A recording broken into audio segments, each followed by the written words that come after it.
on Eels.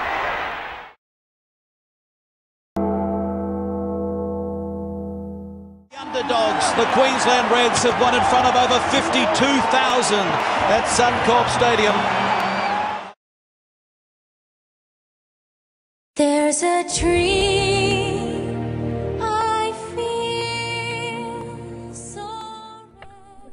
The Super Rugby competition is the largest professional rugby union tournament in the Southern Hemisphere. Rugby union saw the start of professionalism in 1996 after the successful World Cup of South Africa in 1995. The Super Rugby competition between teams from South Africa, Australia and New Zealand saw the formation of SANZAAR, the governing body for the Super Rugby and the Tri-Nations. Since 1996, the competition grew from 12 teams to 14 in 2006 with the addition of the Free State Cheetahs from South Africa and the Western Force from Australia.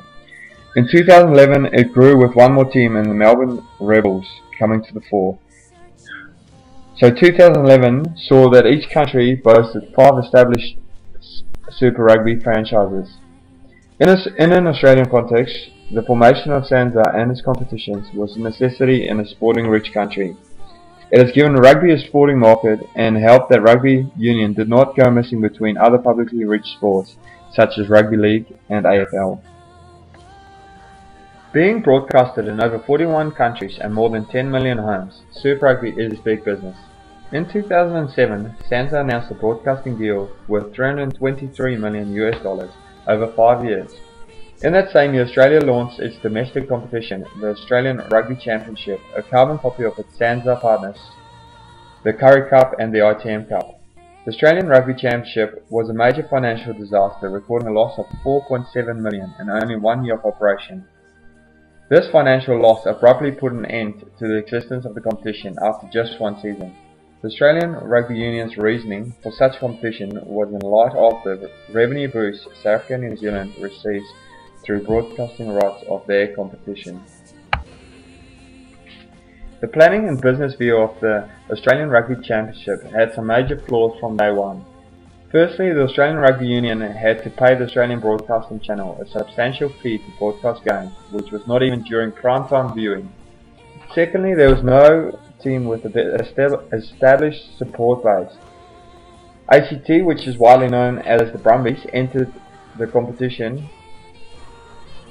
as the Canberra Vikings due to political influences and sponsorship reasons. Lastly, the competition was kicked off in 2007 during the World Cup year, and in effect kept all the Wallabies out of the competition, and with them all the interest and financial benefit. In 2007, another license for Super Rugby franchise was created by SANZAAR. The Australian rugby already benefited in 2004 when Western Force was introduced in Perth. In a business sense, it was a great advancement as the rich mining industry in Western Australia provided a wealth of support through personal and public sponsorship. With this in mind, the Melbourne Rebels was at the forefront for bidding for the next franchise spot. They were granted the spot in 2009 and this also increased Australian Rugby Union's reach in Australia, spreading into a previously AFL dominated region. The ARU, through this development, the Super Rugby format was also under examination. The ARU proposed a conference-style competition. This came to realisation in 2011 and increased Australia's local derbies from 6 in 2010 to 20 in 2011, allowing the ARU to get a very similar setup to that of the failed Australian Rugby Championship, and in effect increasing local support, sponsorship and revenue. In 2011, the Super Rugby tournament would change its format for the very first time, as this clip from Fox Sports explains. 2011 is a Rugby Union World Cup year. The lead-up will feature the inaugural Super Rugby season, as 14 teams from New Zealand, Australia and South Africa become 15. Under the revamped competition kicking off in February, there'll be double the number of local derbies. The new Melbourne Rebels franchise is quietly confident. Our benchmarks are a lot more along the standards, having very high standards and having a lot of pride in what we do. I suppose having a culture that represents Melbourne. In round one, the Rebels will play the Waratahs, the Reds meet the Western Force and the Brumbies host the Chiefs. Another business prospect of the new Super Rugby format allows each country to host a playoff match by their top qualifying team. This gave Australia a guaranteed playoff match to be hosted by the best performing franchise during primetime viewing. 2011 was the best year possible for the Queensland Reds, finishing the season top of the Super Rugby table. This gave them the right to host all playoff matches, including the finals, considering they did not get eliminated. With this honour, the Reds attracted sold-out crowds for both the semis and finals versus the Crusaders. An increase of 60% on their crowd figures was shown from 2000 compared to 2009.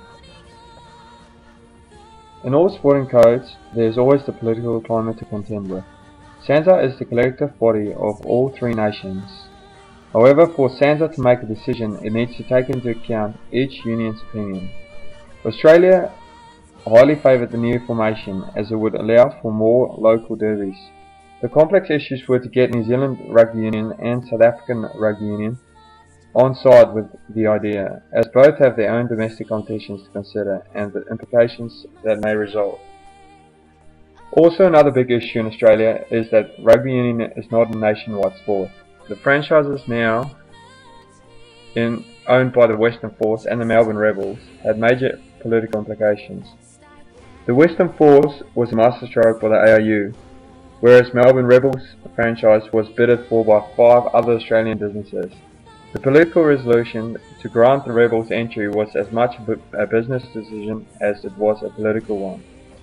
The ARU knew if they wanted to increase the game's popularity, they would have to stretch the reach of the game into new regions.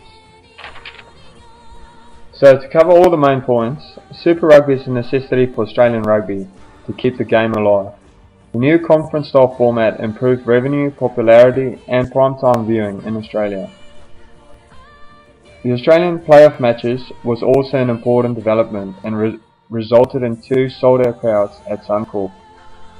The 2 new franchises created by the ARU have helped the game to spread Australia-wide.